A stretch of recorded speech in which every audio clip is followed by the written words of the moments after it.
Assalamualaikum warahmatullahi wabarakatuh. Salam dan bahagia. Kami dari kelompok 4 ingin mempresentasikan hasil kerja kami tentang giro dan tabungan yang beranggotakan Bertina Ayu Titanika Sari NIM 2018 017 142, Rasni Amahala NIM 2018 017 134, Nikade Raiwindayani NIM 2018 017 142, Imai Safitri NIM 2018 017 145. Giro dapat ditarik setiap saat sehingga dikelompokkan sebagai sumber dana jangka pendek bagi bank dan berbiaya murah. Nah, di sini saldo dalam rupiah sebesar 0 sampai 5 juta mendapat bunga sebesar 0%, sedangkan 5 juta sampai 25 juta mendapatkan bunga giro sebesar 2%. Saldo sebesar 25 juta sampai dengan 100 juta mendapatkan bunga giro sebesar 10%. Dan yang terakhir adalah saldo tabungan sebesar 100 juta sampai tak terhingga mendapatkan bunga giro sebesar 14%. Transaksi giro dicatat sebagai nilai nominal dan disajikan sebesar nilai kewajiban bank terhadap nasabah giran. Nah, pada posisi normal, giro akan selalu bersaldo kredit. Sedangkan dalam hal mutasi giro bisa dijadikan indikasi bahwa giro tersebut tergolong aktif atau pasif. Di dalam akuntansi giro juga terdapat warka clearing, yaitu rekening sementara sampai bank menyatakan benar adanya suatu dana. Nah, di sini dalam buku Taswan edisi ketiga halaman 90 terdapat contoh soal transaksi. Di bawah ini adalah transaksi yang dilakukan oleh Susilo nasabah giro Bank Bisnis Semarang selama bulan April 2017. Nah, ini ada tanggal 1 April sampai 1 April, 5 April, 10 April, 17 April, 20 April, 25 April, 27 April. Nah,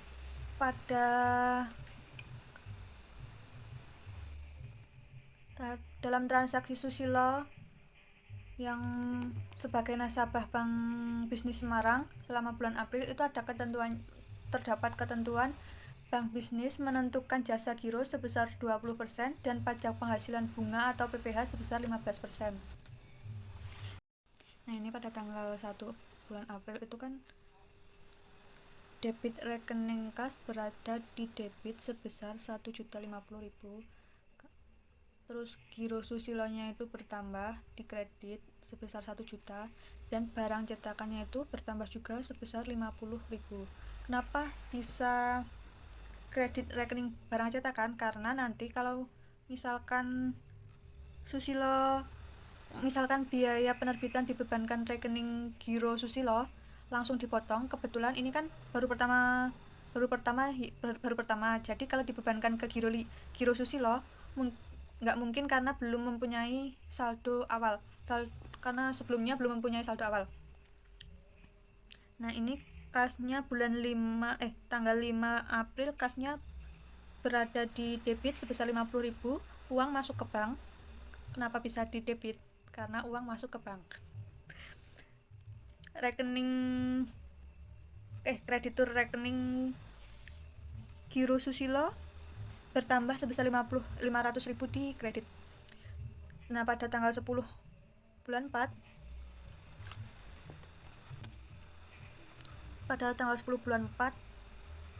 ada debit rekening giro BI sejumlah 1.500.000 di debit dan di kredit rekening giro Susilo sebesar 1.500.000 di kredit.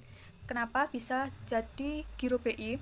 Karena setiap transaksi yang dilakukan oleh bank responden harus melewati bank konvensional.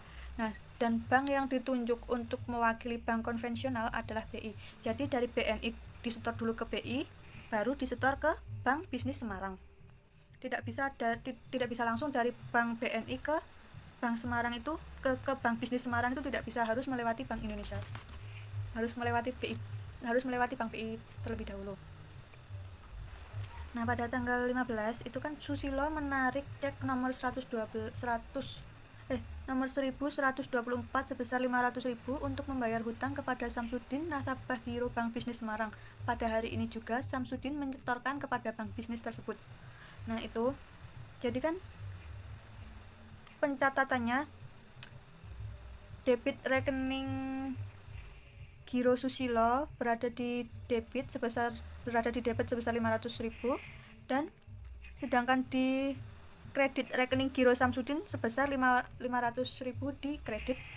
Nah, mengapa ini bisa di dalam penarikannya itu kan ada dua yaitu penarikan tunai terjadi jika nasabah Giro menarik cek kemudian diserahkan kepada bank secara tunai. Yang selanjutnya penarikan clearing terjadi jika nasabah mengeluarkan cek dan diserahkan ke nasabah bank lain. Nah, ini kan penarikan melalui clearing. Nah, jika penarikan melalui clearing itu ya debit rekening Giro Susilo bertambah di debit, kemudian Giro Samsudinnya di kredit sebesar 500.000. Pada tanggal 17 itu Susilo mentransfer dananya ke cabang Surabaya atas beban Giro sebesar 1 juta. Itu langsung saja Giro Susilonya itu berkurang di kredit sebesar 1 juta dan rekening antar kantor cabang Surabaya bertambah di kredit. Nah, pada tanggal 20 itu Susilo setor Giro secara tunai sebesar 750.000. Itu langsung saja kasnya berkurang di kredit dan tabungan Giro Susilo bertambah kasnya berkurang di debit sebesar 750.000 dan tabungan Giro Susilo bertambah di kredit sebesar 750.000. Nah, sedangkan pada tanggal 25 Bank Bisnis Semarang menerima transfer masuk dari cabang Cirebon sebesar 1.200.000 untuk keuntungan Giro Susilo.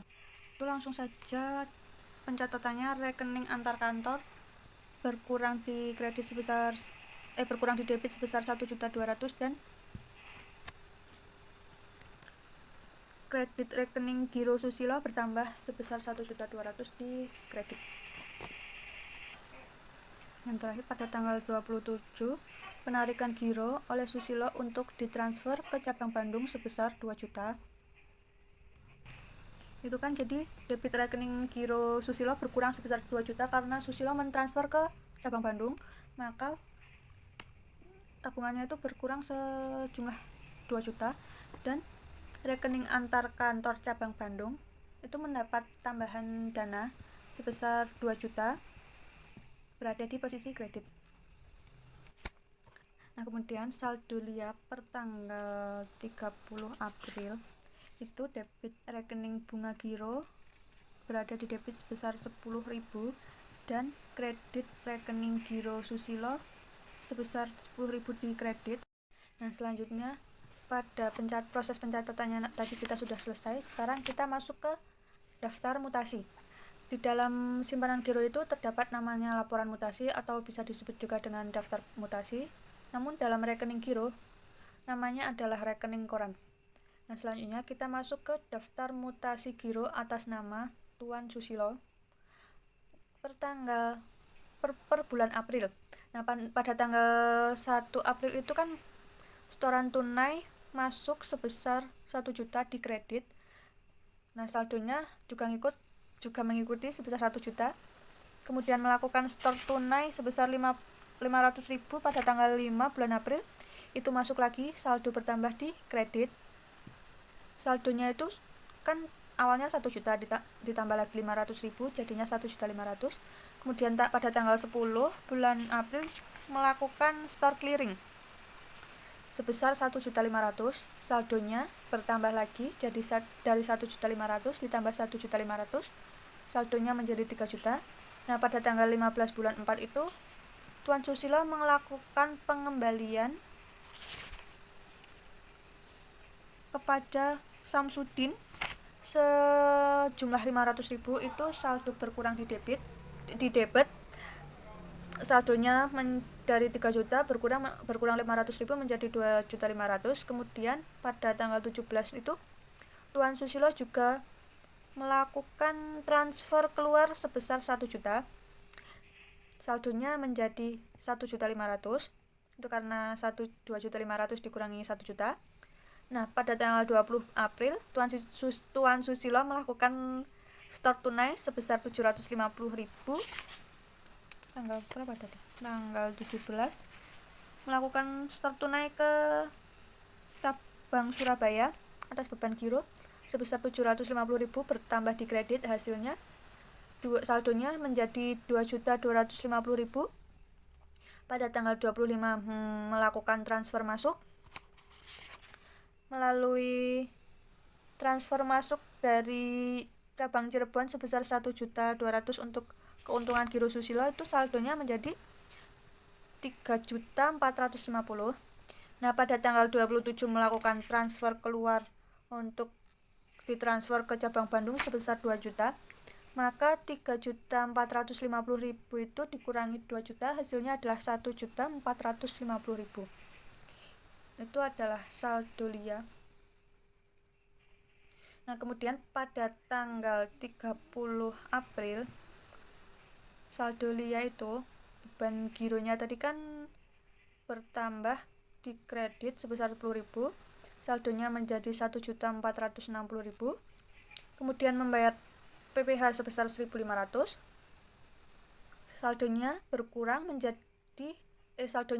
sebesar 1.500, saldonya 1.458.500.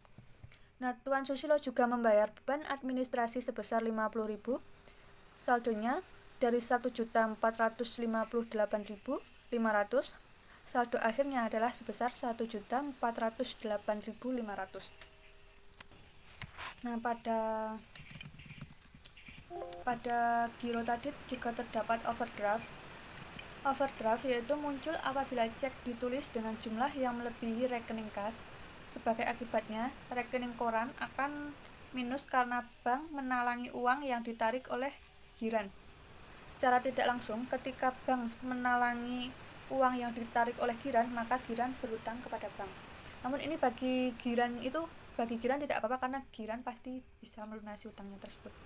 Karena sebelum bank memberikan utang kepada giran, pasti bank itu melihat track record apakah giran yang akan diberi pinjaman itu dapat melunasinya atau tidak. Nah, lanjut lagi soal yang terdapat pada halaman 92 itu kan tanggal 3 Mei 2017 terjadi penarikan giro oleh Susilo sebesar 3.358.000.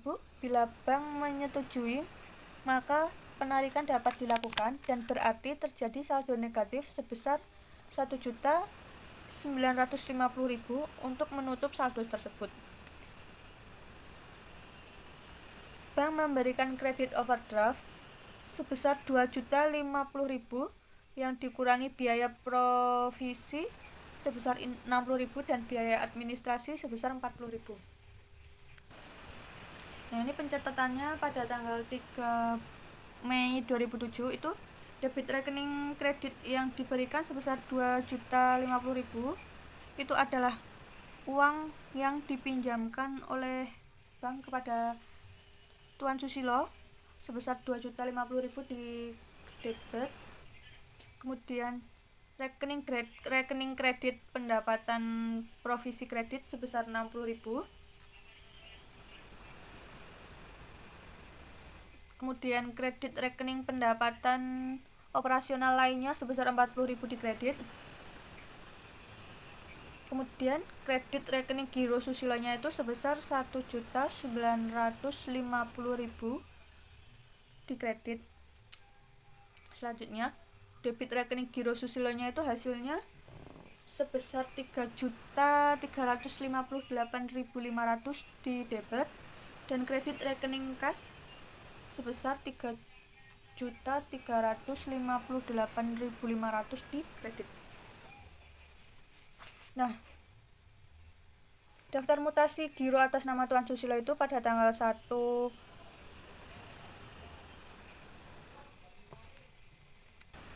1 1 April melakukan store tunai sebesar 1 juta. Ini sama ya kayak yang daftar mutasi giro atas nama Tuan Susilo yang awal tadi dengan yang overdraft itu sama. Cuman bedanya berada di tanggal 3 bulan Mei 2017 itu terdapat overdraft sebesar 1.950.000 di kredit.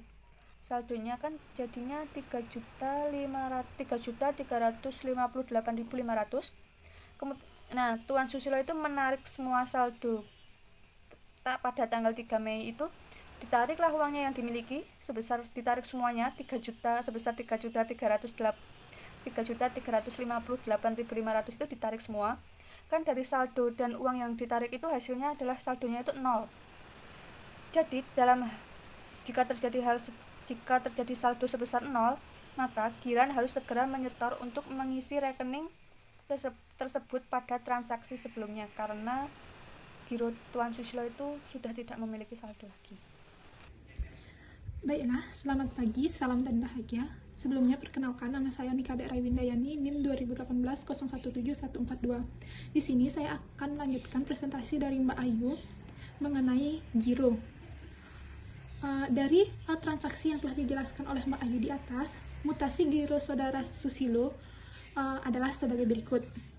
Yang pertama adalah tanggal 1 April, setor tunai sebesar 1 juta di kredit, sehingga saldonya menjadi 1 juta.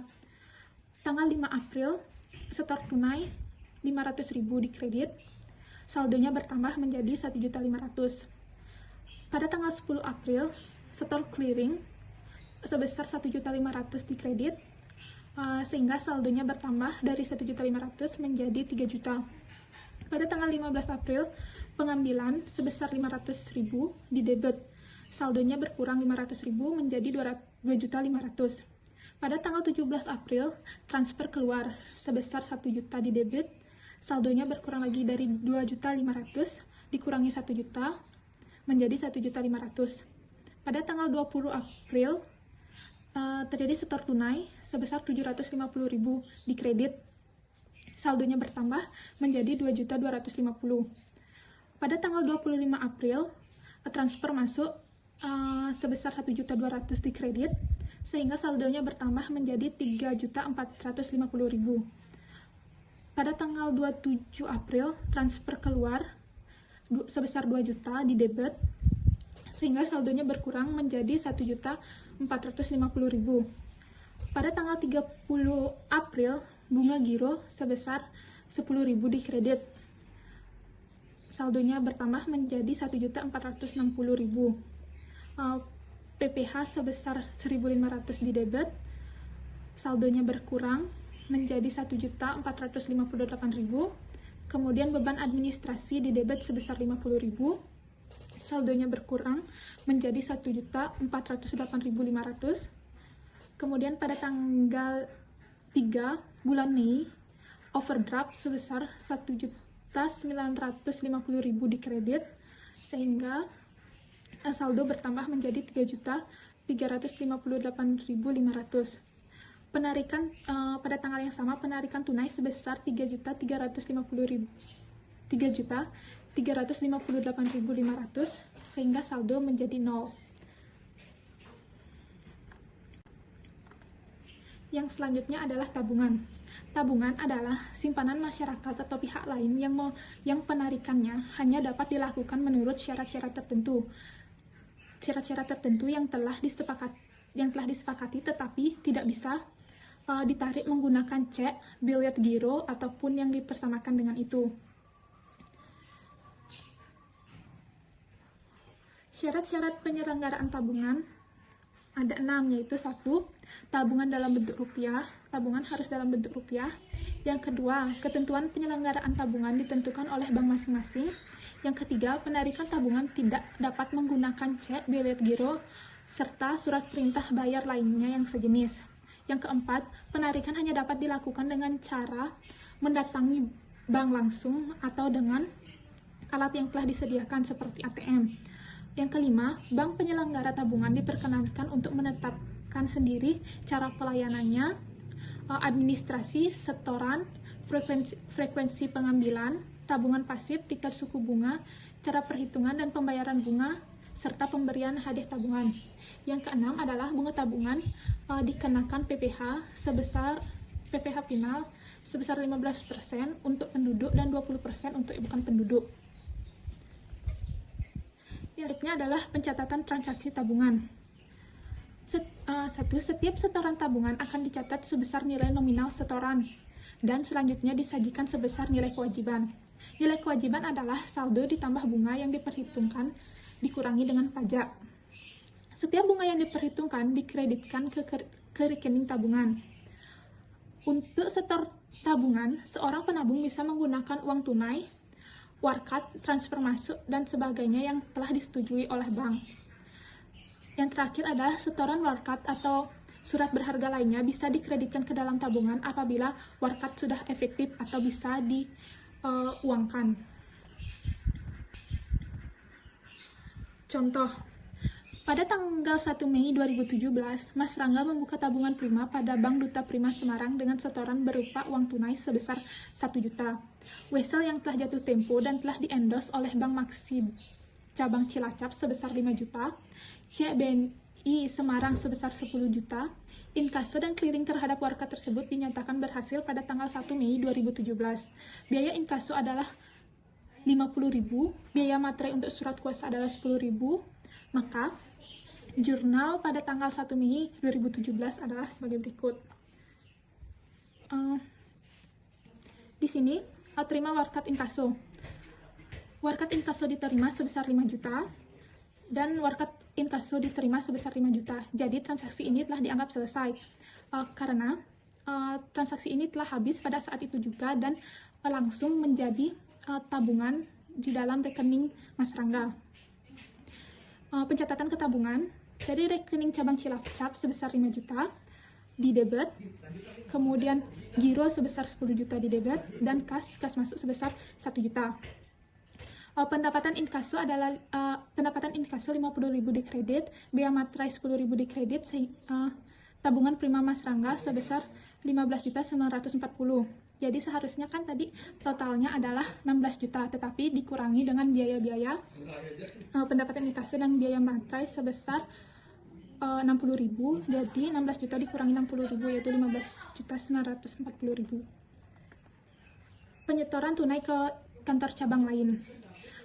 Pada dasarnya tabungan dapat disetorkan tidak hanya pada bank tempat kita membuat rekening, tetapi dapat juga disetorkan kepada bank cabang lain.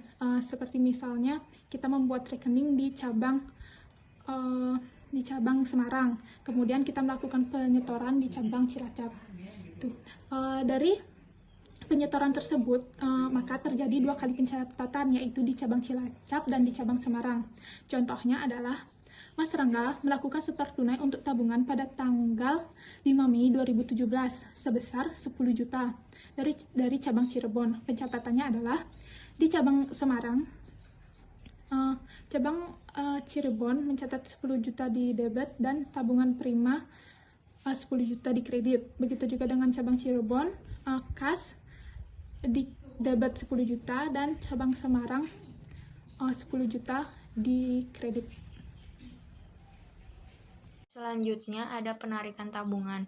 Penarikan tabungan hanya bisa dilakukan secara tunai di setiap konter cabang bank yang bersangkutan atau dengan alat bantu tertentu seperti kartu ATM. Nah, di sini contohnya pada tanggal 10 Mei 2017, Mas Rangga mencairkan tabungan di cabang Semarang sebesar 10 juta rupiah. Kemudian pada tanggal 20 Mei 2017, Mas Rangga mencairkan tabungan di cabang Surabaya sebesar 15 juta rupiah. Pencatatan transaksi di cabang Semarang pada tanggal 10 Mei 2017, tabungan prima sebesar 10 juta di debit, kas sebesar 10 juta di kredit. Kemudian pada tanggal 25 Mei 2017, tabungan prima sebesar 15 juta di debit dan rekening cabang Semarang sebesar 15 juta di kredit. Di kantor cabang Surabaya, pencatatan pada tanggal 25 Mei 2017, rekening cabang Semarang sebesar 15 juta rupiah di debit, dan kas sebesar 15 juta rupiah di kredit. Kemudian daftar mutasi tabungan prima atas nama Mas Angga.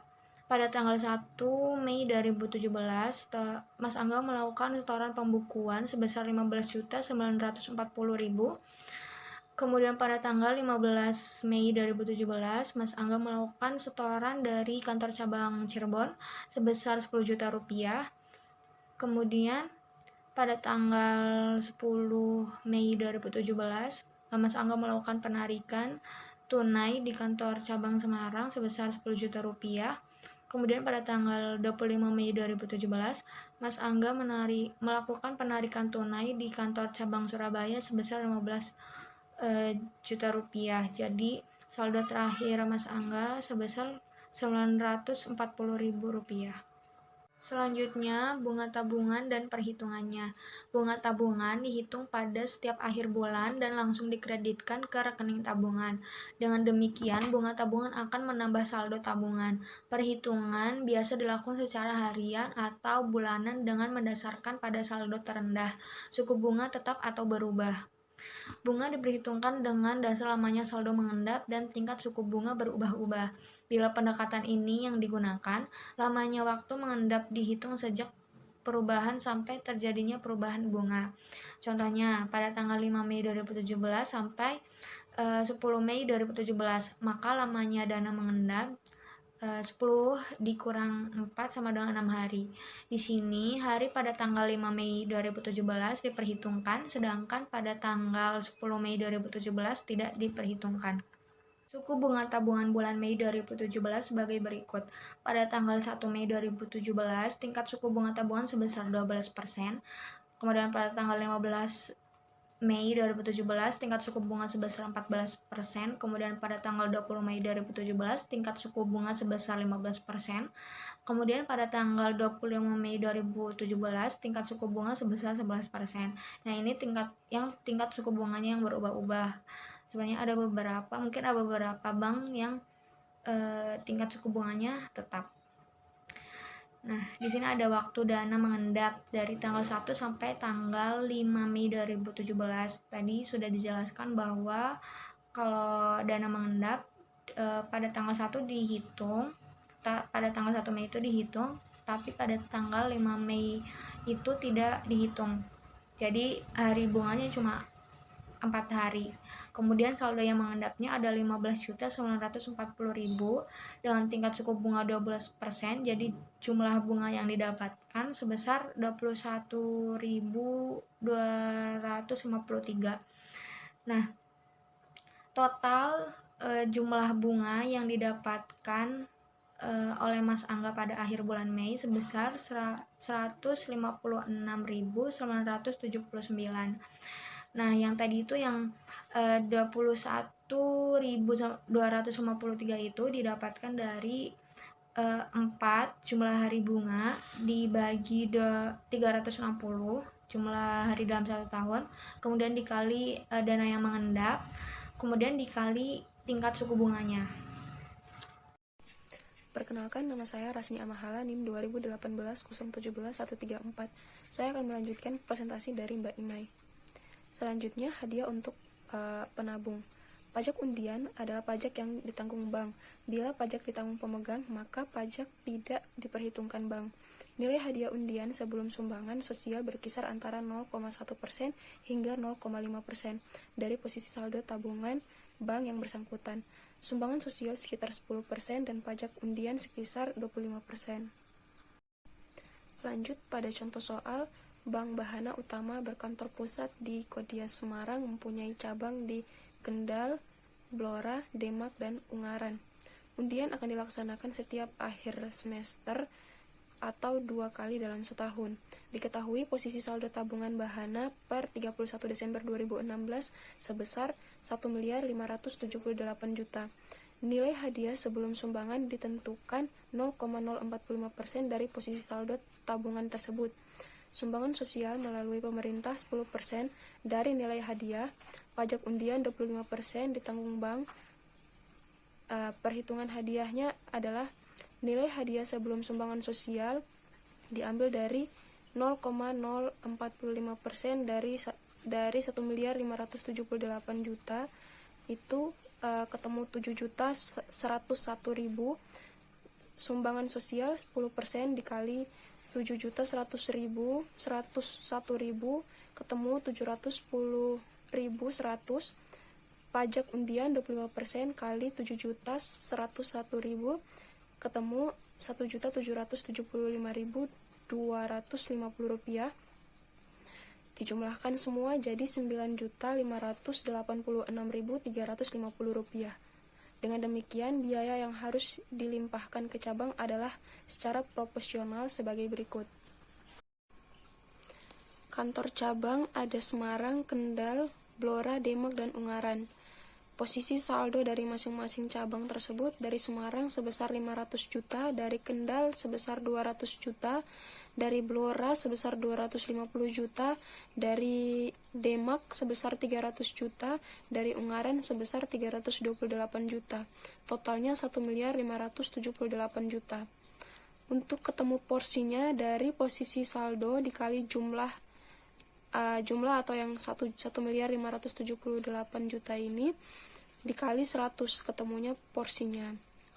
Terus untuk mencari beban per semesternya, itu dari jumlah beban tersebut dikali dengan porsinya, ketemu beban per semester.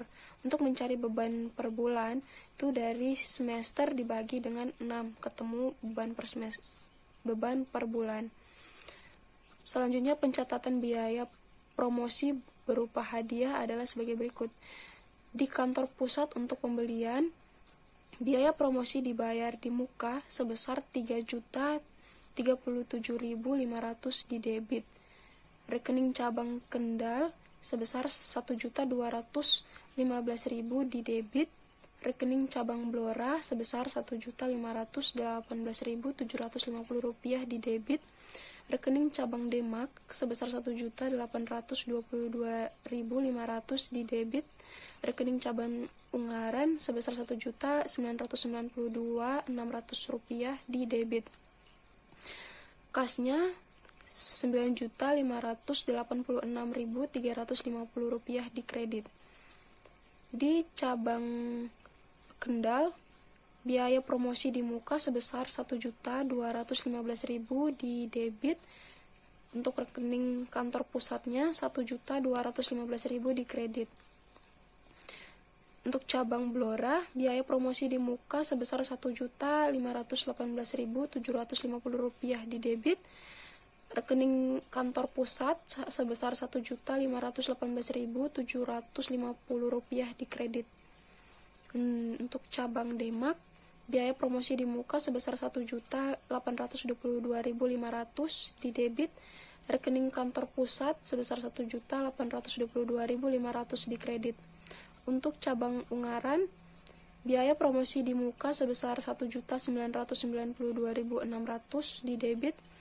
Rekening kantor pusat sebesar 1.992.600 di kredit. Selanjutnya, biaya promosi yang dibayar di muka tersebut diamortisasikan setiap bulan selama 6 bulan atau 1 semester.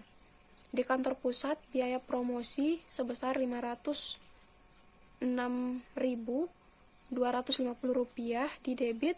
Biaya promosi di muka sebesar 506.250 rupiah di kredit. Di cabang Kendal, biaya promosi 202.500 di debit. Biaya promosi di muka 202.500 rupiah di kredit. Di cabang Blora, biaya promosi 253.125 rupiah di debit. Biaya promosi di muka 253.125 rupiah di kredit. Untuk cabang Demak, biaya promosi 303.750 rupiah di debit. Biaya promosi di muka sebesar 303.750 rupiah di kredit. Untuk cabang Ungaran, biaya promosi 332.100 di debit, biaya promosi 332.100 di kredit. Bila dalam undian terdapat penabung yang memenangkan hadiah, maka cabang akan mendebit rekening kantor pusat dan mengkredit rekening tabungan nasabah yang bersangkutan. Pencatatan seperti ini dilakukan karena pada saat pembagian hadiah asumsinya dana promosi telah di-pool di kantor pusat sebagaimana ditunjukkan dalam jurnal di atas, sehingga pada saat pembagian ke nasabah, kantor cabang meminta ke kantor pusat. Contoh, Indra nasabah tabungan Buhana dan cabang Kendal memperoleh hadiah utama senilai 5 juta. Pencatatan pada saat pelimpahan ke rekening nasabah adalah jurnal di cabang Kendal, rekening kantor pusat sebesar 5 juta di debit dan tabungan dari saudara Indra 5 juta di kredit. Jurnal di kantor pusat, biaya promosi 5 juta di debit dan rekening cabang Kendal sebesar 5 juta di kredit. Bila hadiah dalam bentuk barang, maka tidak di jurnal dan hanya mencatat administratifnya. Selanjutnya, tabungan ongkos naik haji. Tabungan ongkos naik haji diselenggarakan baik oleh bank konvensional maupun bank syariah. Pada bank konvensional, tabungan ONH tidak diberikan bunga, namun jasa tabungan diberikan dalam bentuk lain, misalnya bingkisan tertentu pada setiap bulan selama saldo tabungan masih mengendap. Sedangkan di bank syariah, tabungan ONH mendapatkan bagi hasil biaya untuk membeli souvenir tertentu dibukukan sebagai biaya promosi. Contoh, pada tanggal 1 Mei 2017, Bapak Ali membuka tabungan ONH dengan setoran perdana 20 juta. Kemudian, pada tanggal 1 Agustus 2017, Pak Ali terdaftar sebagai calon haji. Pada saat tersebut, Pak Ali harus melunasi kekurangan melalui bank yang bersangkutan sebesar 14 juta bingkisan seharga 200.000 diserahkan pada tanggal 1 Agustus 2017. Untuk pencatatan jurnalnya adalah setoran tabungan pada tanggal 1 Mei 2017, kas sebesar 20 juta di debit dan tabungan ONH sebesar 20 juta di kredit. Pelimpahan tabungan ke ONH pada tanggal 1 Agustus 2017, tabungan ONH sebesar 20 juta di debit, kas sebesar 14 juta di debit, dan setoran ONH sebesar 34 juta di kredit. Untuk pemberian bingkisan pada tanggal 1 Agustus 2017, biaya promosi sebesar 200.000 di debit dan kas sebesar 200.000 di kredit. Sekian dari presentasi kami. Bila ada kesalahan, kami mohon maaf. Wabillahi taufiq wal hidayah. Wassalamualaikum warahmatullahi wabarakatuh.